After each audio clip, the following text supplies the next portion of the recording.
من أكتر المشكلات اللي بتقابلنا خاصة بعد فترة الولادة ظهور الاسترتش مارك والسيلوليت وعلامات التمدد في أماكن كتيرة في الجسم.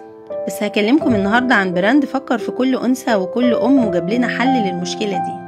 ريجينكس عمل لنا كريم وسبراي بيعالجوا الاسترتش مارك والسيلوليت، وكمان بيساعدوا على حرق الدهون الزيادة في الجسم وبيعالجوا جلد الوزة. السبراي بترشي منه على المنطقة اللي عايزة تعالجيها على بشرة نظيفة، وتبدأي تدلكي من تحت لفوق كده لغاية ما يتوزع بشكل كويس على المكان. بعد كده بنحط الكريم وبندلك بيه نفس المنطقة بعد السبراي. السبراي كمان بيفتح الأماكن الغامقة في الجسم ما عدا منطقة البكيني، والروتين مع بعضه لما بتستخدميه بيرطب الجسم وبيفتح لون البشرة. كمان عندهم منتجات تانية كتير، استخدمت من عندهم البادي سبلاش ده وبجد ريحته خطيرة وبيثبت في الجسم. وكمان هو في حاجة مميزة قوي عن أي بادي سبلاش تاني، إن هو أصلا مرطب للجسم مش مجرد بادي سبلاش بس. ريجينكس عمل لنا منتجات تهتم بينا وبمشاكلنا، لازم تجربيها.